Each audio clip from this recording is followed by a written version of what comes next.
नमस्कार दोस्तों, मैं हूं आशीष त्रिवेदी। स्वागत है आपका हस्ताक्षर कार्यक्रम में। दोस्तों, जैसा कि आप जानते हैं कि हस्ताक्षर के अंतर्गत हर सप्ताह हम किसी कवि, गीतकार, शायर से मिलते हैं, उनसे बातचीत करते हैं और जानते हैं उनकी काव्य यात्रा के बारे में। आज हम जिन शख्सियत से बात करने जा रहे हैं उनका नाम है डॉक्टर राजेंद्र भारती। आपका बहुत बहुत स्वागत है, अभिनंदन है हमारे कार्यक्रम में। डॉक्टर राजेंद्र भारती वास्तव में डॉक्टर हैं, सुई लगाने वाले डॉक्टर हैं, सुई लगाते हैं, लेकिन साहित्य में आपकी गहरी अभिरुचि है, साहित्य सृजन में लगे हुए हैं। तमाम गीत हैं, कविताएं हैं, स्क्रिप्ट लेखन है, बहुत सारे फिल्मों के लिए गीत भी लिखा है इन्होंने। इनकी 2 पुस्तकें हैं, एक मेडिकल साइंस से भी है, द आइडियल एज फार्मेसी करके है, और दूसरी लघु कथा संग्रह है, ऐसा भी होता है। बहुत सारी पत्रिकाओं का संपादन किया है आपने। बोलते कलकत्ता में ज़्यादा आप रहे हैं, वहीं से पढ़ाई लिखाई आपकी हुई है, तो कलकत्ता में रहते हुए प्रयास और भावना, ये 2 पत्रिकाओं का संपादन आपने किया। और यहाँ आने के बाद उत्तर प्रदेश में जब आते हैं बलिया में, तो अंगीकार, प्रांशु, रस सुलभ, भोजपुरी विकास चेतना, इसका संपादन कर। इसके अलावा बहुत सारी स्मारिकाओं का संपादन आपने किया है।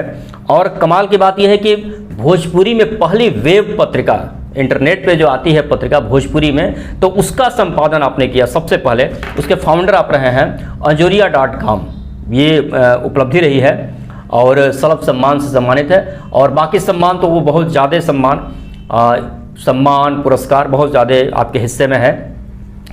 सृजन के अलावा डॉक्टर राजेंद्र भारती जी की पहचान इस रूप में भी है कि जो साहित्यिक परंपरा है उसको बचा करके रखे हुए हैं, लोगों को जोड़ करके रखे हुए हैं। आपसे हम लोग बातचीत करेंगे डॉक्टर साहब से।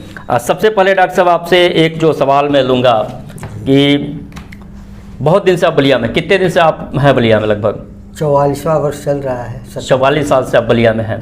तो 44 साल की जो भोजपुरी जो साहित्यिक परंपरा रही है हमारी, तो उसके बारे में पहले मैं जानना चाहूँगा आपसे कि ये परंपरा कैसी रही है हमारी भोजपुरी की। जब मैं नया आया जी, और 77 के अंत में, तो चूँकि लगाव था इन सब चीज़ों से, जी। तो मैं ढूंढना शुरू किया था। तो आहिस्ते आहिस्ते लोग मिलते गए और फिर बढ़ता गया।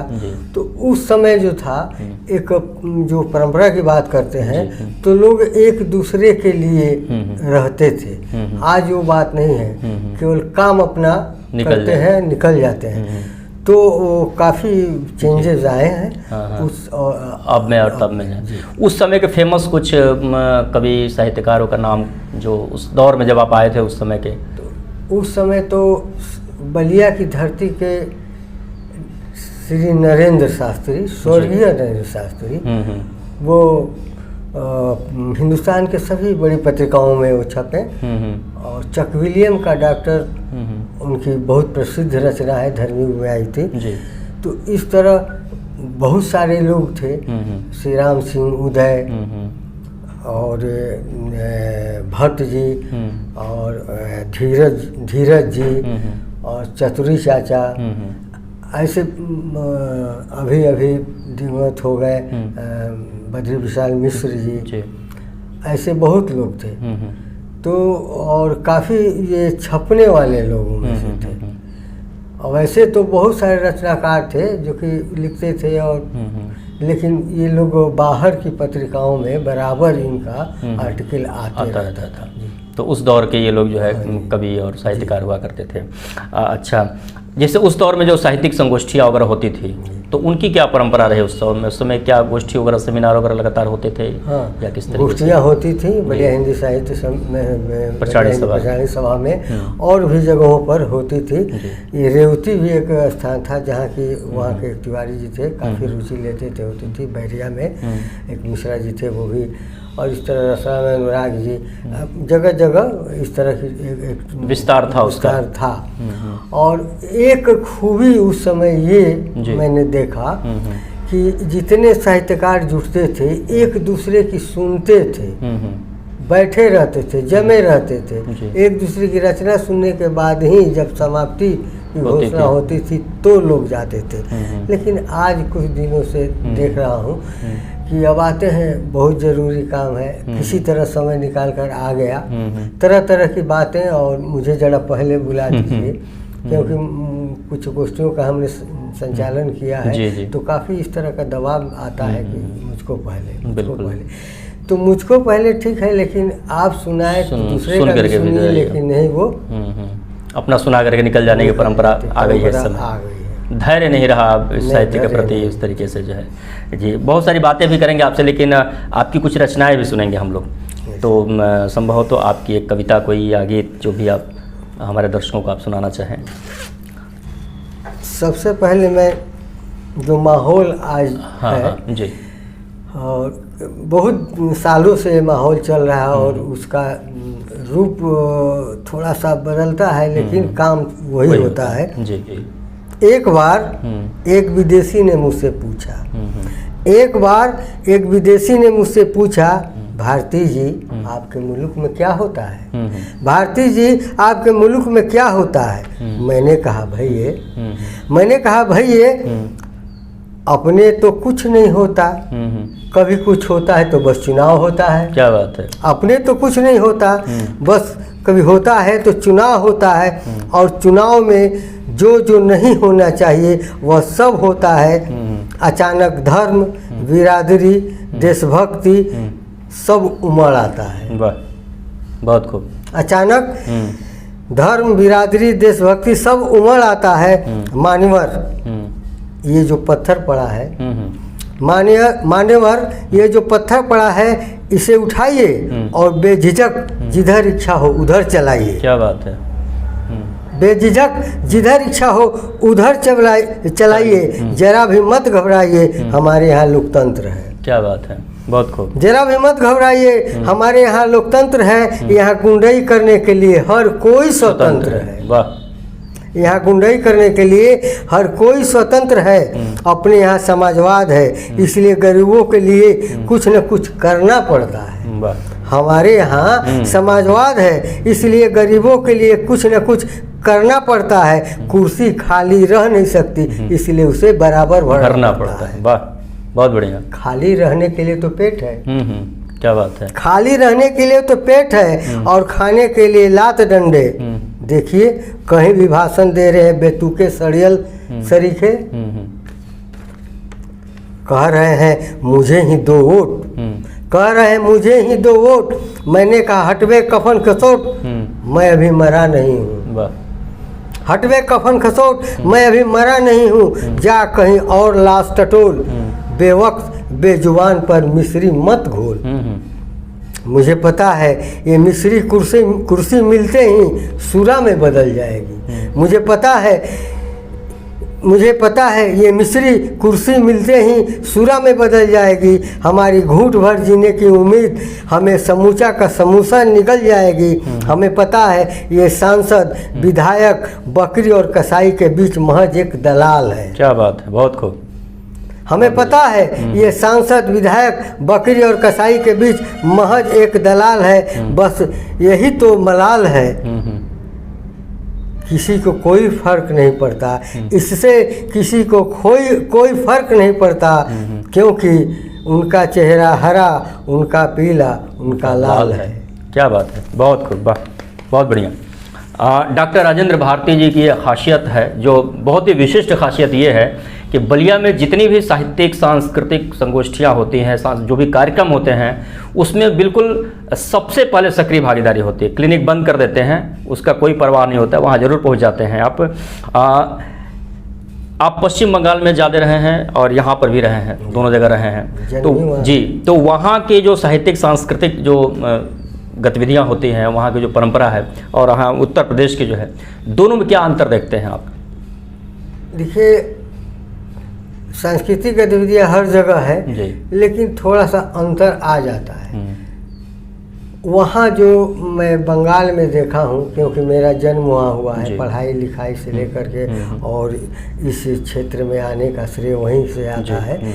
तो मैं वहाँ देखा हूँ कि जो भी गोष्ठियाँ होती हैं उसमें लोग शिरकत करते हैं और काफ़ी बैठकर सुनते हैं, धैर्य से सुनते हैं। यहाँ एक बात मैं नोट किया हूँ, बुरा न लिया जाए, इसे अन्यथा न लिया जाए, कि कवि या शायर अपनी पहली लाइन पढ़ा, दूसरी लाइन अभी शुरुआत की वाह वाह वाह वाह वाह, दोबारा इरशाद हो, इस तरह की शुरू हो जाते हैं। पता ही नहीं चलता कि घोड़ा को रोको मत, ठीक। जाने दो या घोड़ा को रोको, मत जाने दो शायर क्या क्या कहने कर रहा है। वाला है, इससे कोई मतलब नहीं, वाह वाह पहले। जी जी। तो जरा सा ये अंतर आ जाता है। हाँ। वहाँ क्या है कि जो कवि पढ़ता अपनी कविता जब पूरी समाप्त हो जाती है, बीच में कोई किसी प्रकार की टिप्पणी नहीं, वाह नहीं, तालियां नहीं, जब कविता समाप्त कर लेता है तब तालियां बनती है होती है।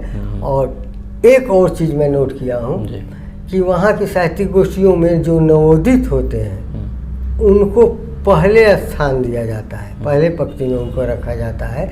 वरिष्ठ उसके बाद होते हैं और पहले वरिष्ठ पढ़ते हैं और नवोदित सुनते हैं और अंत में नवोदित पढ़ते हैं। ये वहाँ के अंतर। हाँ, अच्छा, एक बंगाल में एक चीज़ और हम देखते हैं और यहाँ के जो कल्चर है कि वहाँ पर साहित्य और कला संस्कृति के प्रति लोगों में उत्सुकता ज़्यादा है, और हमारे यहाँ जो है बिल्कुल उसको बैकवर्ड के रूप में देखा जाता है। इसको आप कैसे देखते हैं? वहाँ घर घर में जी अच्छा पैसा खर्च करके अपने बच्चों को संगीत की विद्या दिलवाते हैं, गायन वादन सब। और यहाँ अगर तो कुछ दूसरे ही शब्दों का नाच प्रयोग, और वो उसी रूप में देखा जाता है, शब्दों का प्रयोग, जी जी, ये अपने लड़की से नचनिया बजनिया, हाँ ये सब होने लगता है। लेकिन वहाँ नहीं, वहाँ शादी विवाह में जब लड़के वाले आते हैं तो लड़की से कहते हैं कि क्या, तो अगर गायन में हो तो गायन गा कर सुनाती है, कुछ गिटार वगैरह हारमोनियम बजाना जानती है तो बजा कर सुनाती है। एक ये भी परीक्षा वो लेते हैं शादी से पहले लड़के वाले। ये बड़ी बात है कि मतलब बड़ी बात है। और घर घर ये है, इसलिए कोई भी सांस्कृतिक कार्यक्रम हो काफ़ी संख्या में भीड़ होती है, लोग आते हैं वहाँ। हाँ, तो अगला सवाल हम लेंगे, लेकिन आपसे एक कविता और हम लोग सुनेंगे पहले। तो अभी संस्कृति की जब बात हो रही है कि कैसा हम लोग खोए जा रहे हैं, तो भोजपुरी में, हाँ बिल्कुल बिल्कुल, स्वागत है। संस्कार शीर्षक है। एक बच्चा अपने दादी से सवाल करता है, जो समझने लायक हो गया है, घर समाज को समझने लगा है। ऐ दादी तू सुनवलू कई गो कहानी, ऐ दादी तू सुनवलू कई गो कहानी, राम किशन मोहम्मद ईसा श्रवण कुमार के। सबके बतौलू एक से एक दयगर, गुणी चरित्रवान आ भगवान। बाकी रे दादी हम जब से होश संभरनी, बाकी रे दादी हम जब से होश संभरनी, तब से खोज खोज के थाक गईनी राम किशन मोहम्मद ईसा आ श्रवण कुमार के। ऐ दादी तू झूठे काहे हमके भरमौलू, ऐ दादी तू झूठे काहे हमके भरमौलू, सब झूठे झूठ कथा सुनौलू। श्रवण कुमार के महान बतौलू। बाकी रहे दादी जब कबहू केहू के घरे हम जाइला, तब बूढ़ा बूढ़ी के एगो कगरी पाइला। ऐ दादी बाकी जब हम केहू के घरे जाइला, तो बूढ़ा बूढ़ी के एगो कगरी पाइला, ढोंग आ नाटक खूब देखिला। आ जब जागेला जिज्ञासा, जब जागेला जिज्ञासा तो अपना के अनभिज्ञ दर्शाइला, आ लगाइला ध्यान दोनों कान, तो सुनीला गारी देखिला फजीहत। जो ना कहे के तौन कहल जाला, तबो ना जाने काहे उ माई बाप सब सुन के मुस्किया ले। न जाने काहे सब सुन के उ माई बाप मुस्किया ले, आ ना जाने का सोच के अतना दुर्गत सहज जाले। ए दादी तहार कथा कहानी सब निरर्थक बा, ऐ दादी तहार कथा कहानी सब निरर्थक बा। तू हमके भर बचपन खूब भरमौलू, हमार ना समझी के खूब फायदा उठौलू। आ झूठ साँच कह के तू आपन मन बहलौलू, झूठ साँच कह के तू आपन मन बहलौलू। तू हमसे सत्य काहे छिपौलू, तू हमसे सत्य काहे छिपौलू। के देखले बा राम किशन मोहम्मद ईसा श्रवण कुमार के। हम तो यह कहब जो साक्षात बा तौने सत्य है, बाकी री कहानी सब तहार मनगढ़ंत है। वाह क्या बात है, बहुत बढ़िया। हम तो यह कहे कि जौन साक्षात बा तौने सत्य है, बाकी ई कहानी तहार सब मनगढ़ंत है। ए दादी तू हो मन मार के सूत, ए दादी तू हो मन मार के सूत, आ हमार माई बाबू के बोली के बस कहानी भर बूझ। क्या बात है, बहुत बढ़िया। हमार माई बाबू के बोली के बस कहानी भर पूछा, बहुत अच्छा। डॉक्टर साहब हिंदी में भी लिखते हैं, भोजपुरी में भी लिखते हैं, और बहुत सारी पत्र पत्रिकाओं में आपकी लोक कथाएं भी प्रकाशित हुई हैं, बड़ी बड़ी जो पत्रिकाएं हैं उसमें भी प्रकाशित हुई हैं। डॉक्टर साहब की जो सबसे बड़ी विशेषता मैं आपको बताऊं कि बलिया का कोई भी साहित्यकार वर्तमान में अगर देश के या विदेश के किसी भी कोने में अगर है, उसका पता अगर आपको चाहिए तो डॉक्टर साहब के पास है। बलिया के कौन साहित्यकार किस कोने में रहते हैं, उनका पता, फ़ोन नंबर चाहिए तो डॉक्टर साहब के पास है। एक पुल की तरह काम करते हैं। यहाँ की जो साहित्य कला संस्कृति से जुड़े हुए लोग हैं पूरे देश दुनिया में, और उन सबको जोड़ करके रखने का जो हुनर है वो कमाल का हुनर है आपके पास। इसके लिए तो मैं बिल्कुल सैल्यूट करता हूँ आपको। डॉक्टर साहब आप रंगमंच से भी जुड़े रहे, बहुत सारे स्क्रिप्ट आपने लिखा है, नाटक का भी लिखा है, बहुत सारी फिल्मों के लिए स्क्रिप्ट लिखा है आपने, बहुत सारी फिल्मों में गीत, उनके बारे में भी हम जानना चाहेंगे कि मुख्य रूप से किस किन फिल्मों में आपके गीत आए और किन किन गीतकारों ने, गायकों ने गाया है उसको, थोड़ा बहुत उसके बारे में सर। सबसे पहले तो थोड़ा सा रंगमंच के बारे में आप बताएं, उसके बाद फिर उसके सिनेमा के बारे में आएंगे। जब मैं बलिया आया तो चूँकि वहाँ जुटा था, बहुत मेरी कम उम्र थी, तो एक चोर नाटक जिसमें एक बच्चे का चोर का अभिनय करना था, और हमारे जो मास्टर मुसाई वहाँ कहते हैं, जो डायरेक्टर निर्देशक होते हैं, तो मास्टर मुसाई हर संडे को क्लब में सिखाते थे। तो अभिनय चल रहा था, तो एक जो लड़का बच्चा है चोर का अभिनय कर रहा था, तो उसको कह रहे थे कि हाथ को इस तरह कपा करके ले जाना है, जो महिला सोई हुई है गर्दन में एक सिकड़ी है उसको खींचना है। तो उसे नहीं हो रहा था, ऐसे ऐसे करता था, तो छड़ी से मारते थे। वहाँ निर्देशक लोग मारते भी हैं, मारते थे ऐसे, लेकिन नहीं होता था, तो ब्रेक कर दिए। चाय हम लोग, तो मैं अपना पीछे, तो वो आकर के इधर छड़ी वगैरह लगा था, तो अपना कर रहा था, बैठा था, तो हम उसको बोले का बोका हमको मास्टर से जो कौन बोल चेन एरमकोट। इस दौरान वो शायद मुझे देख लिए। अच्छा। मैं इसको सिखा रहा था। ब्रेक खत्म हुआ, कहे तू ये आए, मैं देखने लगा किसको बोला ना, तो कहीं बोलची तू ये आए। मैं बहुत मालूम होता है कि छड़ी अब गिरेगी जी। मैं नकल उनका कर रहा था। हाँ एक बार तू ही कर गई। तो जो महिला माँ का रोल कर रही थी उसको सुबह पर बोले जा, तो कैसे कैसे आना है आहिस्ते आहिस्ते उस चोरी करने के लिए। तो हाँ तू ही थक भी। तो मेरा सिलेक्शन हो गया था। मैं क्लास 9th में था शायद। तो पहली मेरी शुरुआत वहीं से हुई थी। तो था मेरे अंदर कीड़ा काटता था अभिनय का। तो यहाँ आने के बाद मैं लगा साहित्य लोगों को, तो मैं दीपक बुक स्टॉल से, जिसका कि आपने अभी नरेंद्र जी का लिया था, तो वो स्टेशन रोड में था, तो वहीं से शुरुआत है। वहाँ बहुत साहित्यकारों से परिचय हुआ था, शास्त्री जी भी वहीं मिले थे पहली बार। तो वहीं पर प्रकाश चंद्र श्रीवास्तव मिले पहली बार। अच्छा। और उसके बाद आहिस्ते आहिस्ते उनके वजह से तो विवेकानंद सिंह से परिचय हो गया, उसके बाद रविशंकर सिंह से परिचय हो गया, ऐसे ऐसे कई लोगों से परिचय हो गया, होने लगा। जी बता। सिनेमा के लिए भी आपने गीत लिखे हैं, स्क्रिप्ट आपने लिखा है, मुख्य कौन कौन से है ऐसे?